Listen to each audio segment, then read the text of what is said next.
if you're having a bad day and you encounter something that's going to send you over the edge, I personally can't help you. Other people can't personally help you. It's you that has to help you get through that. Especially if you are confined in a truck for, 11 hours.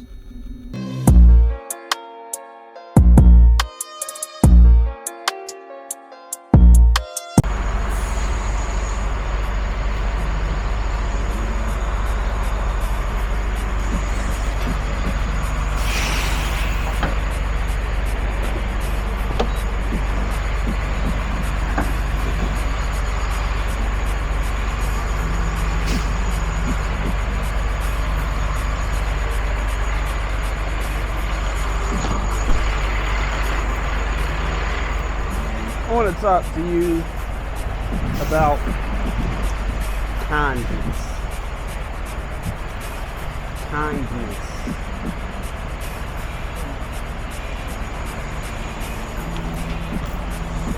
About fail.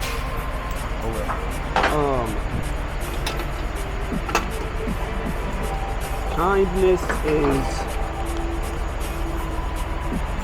one of the many things in life that's free. Now, I want to talk to you about kindness because out here on the road,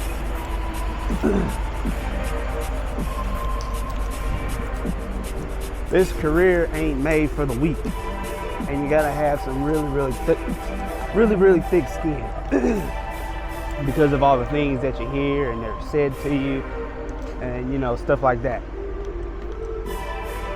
which is what I'm getting into. Now, like I've said in previous videos, I'm a changed individual.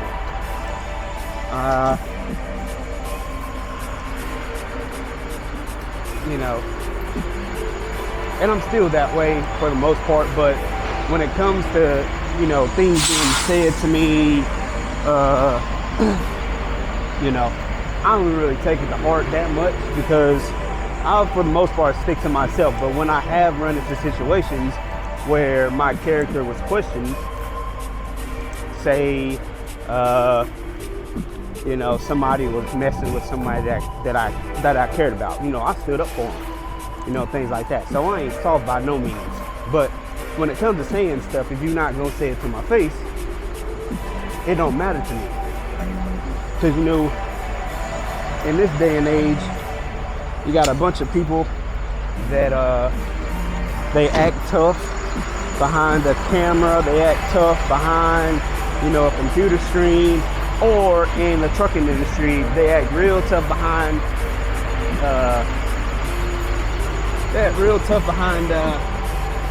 there's CB radio. So what I'm getting at is so I had a situation in Pennsylvania where, hold on one second.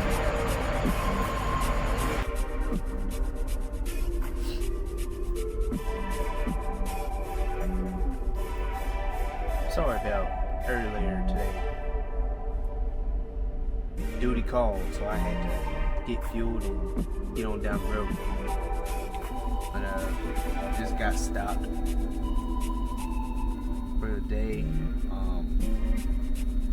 Got some dinner. See that right there? Got some grilled ribeye. And the best crystal burgers y'all ever made. But not made, because y'all didn't make them. I made them. But put this right here on a bun, man, let me tell you. But obviously, I'm not eating no bread, because I eat mostly meat only for the most part. So, but like I said in the previous video, I'll talk about my diet that I'm on. But we got some steak grilled to perfection here. I like mine medium to medium rare, medium, something like that. And then, you know, it's just, I don't know if the camera can pick that up, but anyway, what was I talking about? Oh yeah, I think I was about to tell y'all about my encounters with the lack of kindness. So kindness is something that is free. You know, kindness and respect goes a long way out here in the real world. And you know, they say to get respect, you gotta give respect. So I respect everybody I encounter. Just based on the simple fact that I personally don't know you. So I'm going to treat you with respect and kindness. And, you know, that's what I expect in return. You know, treat others as you want to be treated, you know. But for people out here to, you know, curse people out for, you know, no reason, or if you think it's a legitimate reason to curse somebody out, then that's between you and God. But I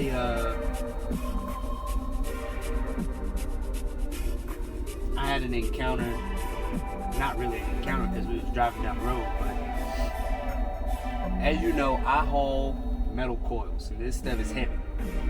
So on this particular day, I had about between 45 and 47,000 pounds. I can't remember exactly, but I was going up a hill, going up a mountain in Pennsylvania, and you know, I'm weighing 78,000 pounds. And I come up on a truck that's obviously going slower than what I was, so a four-wheeler behind me actually flashed me over to get over so I could pass this truck. Well, as I'm passing this truck, you know, I wasn't, so it was 3 lanes wide. Let me get that. 3 lanes wide, but they had the third lane closed, and trucks ain't supposed to be in that lane anyway. But I was in the middle lane, car let me over, I'm passing this truck, and then another guy in another semi come up behind that four-wheeler, hauling, flying. He had to be empty. But he comes up behind the car, and then, you know, I pass the truck, I get over, and then as that guy's passing me, he gets on the CB, and he says, "Why don't you take that flag?" Talking about my American flag on the back. So he's disrespecting the flag, the country. You know, if you're an American, you should love your country, you know, or have some respect for it. But clearly he didn't have respect for his country, for people, for nothing. But he says something along the lines of, "You can take that flag and something," because obviously he was screaming into the mic. And then he continued on to call me MF and N-word. I'm like, huh? And he says this as he's going by. So clearly he was going to say what he wanted to say, knowing there wasn't going to be no repercussions, because I'm not going to chase him down. I'm not going to follow him to wherever he's going, because I got stuff to do, and, you know, I'm too old for all that. You know, he wouldn't say that to nobody's face. So, you know, it is what it is. But that's what I'm talking about. Like, he don't know what kind of day I was going through, what had going on in my personal life, you know, work-related, anything. And saying things like that send someone over the edge to where they now put themselves in danger or put others in danger. If I was, you know, a a really, really short-fused individual, I could have took my truck and literally ran him off the road and kept on going about my business till, you know, I had the authorities on me. And I didn't say nothing back, because what good is that gonna do? We gonna go tit for tat over a CV. We gonna, you know what I'm saying? Like, it wasn't worth it. So, you know, he said what he said. It is what it is.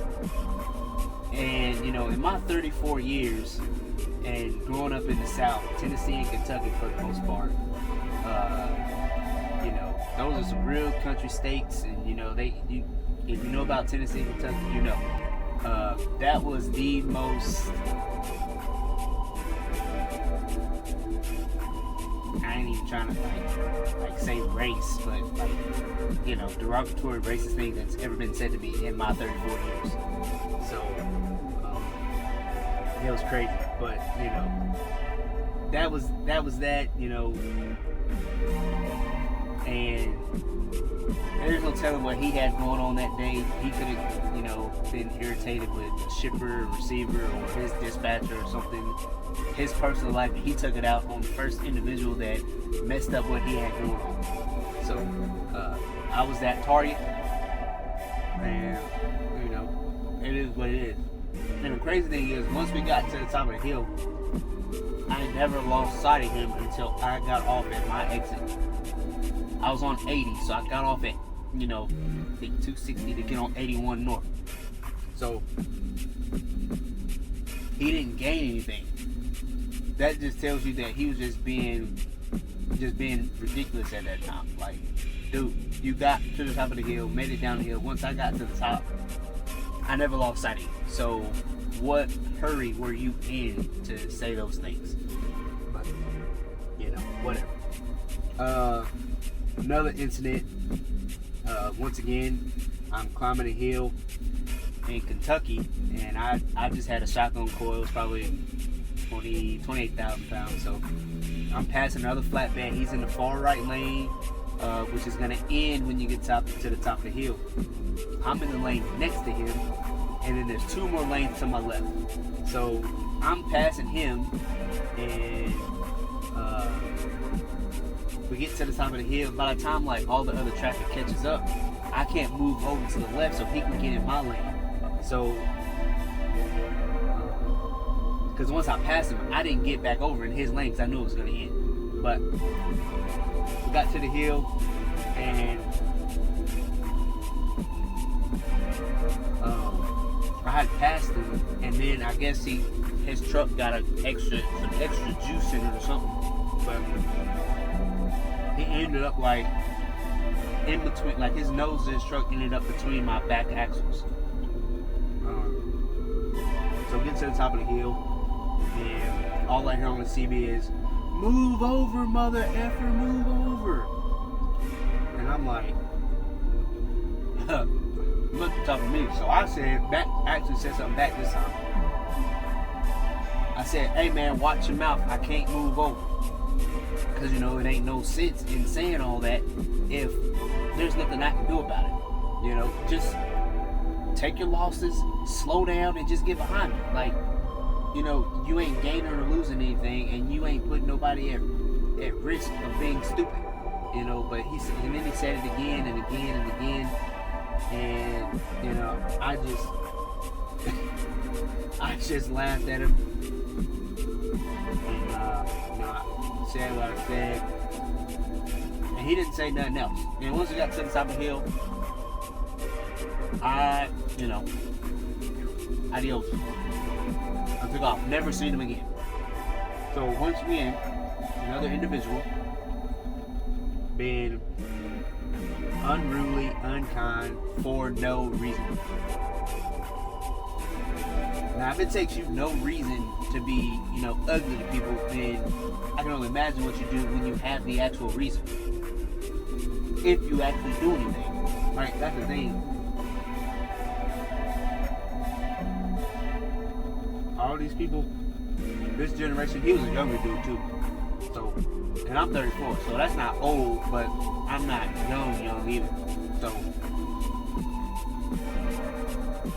like, this new generation of, from 18 to before 30, they have a no care attitude and think they're high and mighty, don't care, and say what they want to say and get away with it. Which I think that was the case with the second guy I mentioned. The first guy, he had to be older than me. He looked like it anyway. I couldn't tell. But they just, they don't care about nothing. Don't care about people, and that's what's wrong with today's society is nobody cares about the next person. And that's what me and my wife try to teach our children is like treat others how you want to be treated.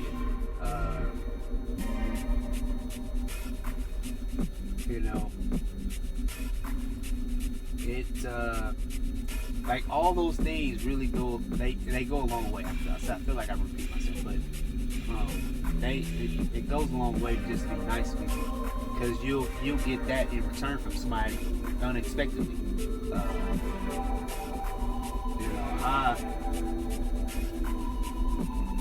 Like I said, I'm nice to everybody I encounter. I ain't got no reason to be ill will towards nobody. So like, for instance, because of how I am towards people, I got to a receiver one day, and we had to start shuffling around so other trucks that was getting unloaded could get out because it was so bagged up and tight. The guy that was there before me actually didn't see him. I knew he was in his truck, but I didn't see him in his seat. So I just, eased on in front of him because there was a gap, a space for me to go so the other truck that was trying to get out could go in my spot to, worm his way through. After, got in front of him and started unsecuring my stuff, I actually went back to him and was like, hey man, I wasn't trying to, jump in line or anything like that. I didn't see you, so, I just went on ahead. He's, oh man, don't worry about it. I was actually, making me something to eat. But the guy that was behind you tried to get in front of me, and I told him, no. But he was like, no, I appreciate, you coming over saying, you wasn't trying to jump line or anything like that. And I was like, yeah, no problem, I know how it is at this place, and, everybody wants to get in here and get out, and want to jump line and all other things. But I just want to, clear the air and make sure you was all good with it. Because I would have actually let him go back around in front of me when I had the room to let him maneuver in front of me. But, yeah, that's what I'm saying. Like, I treat other people nice, and then this dude unexpectedly was kind back, just even though he could have been ill towards me because I jumped in the line. But it's just how you approach people and how you go about handling your business. So, yeah, I just want to talk about that real quick.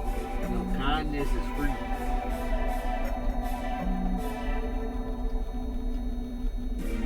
If you're having a bad day and you encounter something that's going to send you over the edge,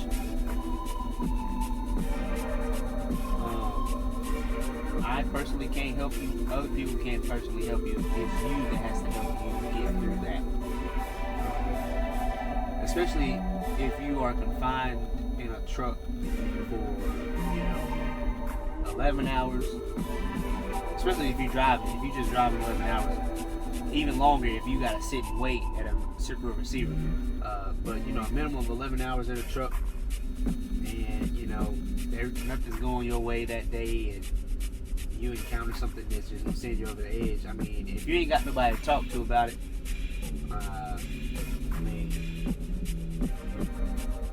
you kind of just gotta, hate to say it, but you just gotta suck it up. You ain't got to be ill towards nobody. I mean, that right there would get you shot, like for real. Kind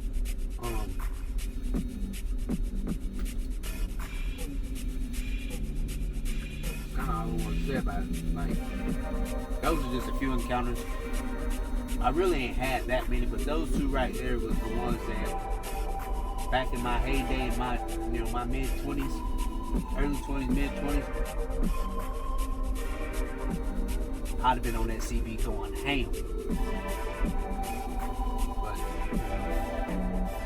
But you grow out of stuff like that. I guess everybody don't do it. So tell you what it is, man. I got to where I need to get to. I hope that those two individuals got to where they needed to safely. And people like that, all you can do is pray for them. And I hope that things turn around for them.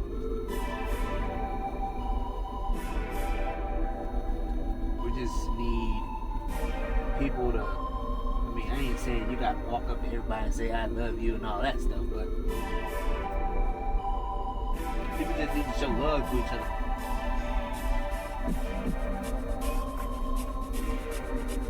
Like,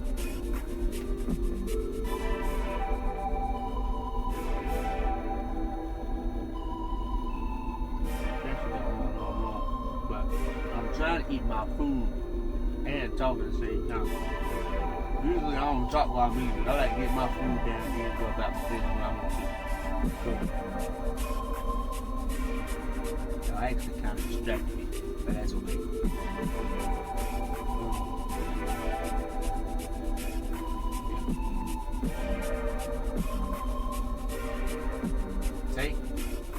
It takes you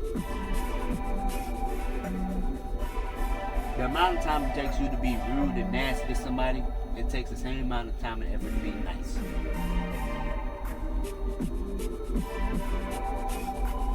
And it's free. It don't cost you nothing.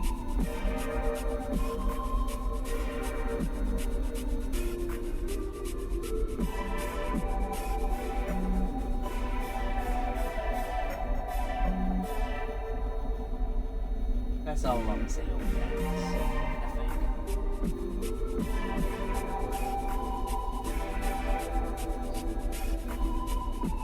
Real quick video.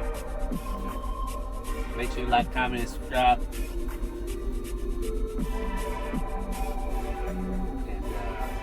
And we'll see y'all in the next one. Alright.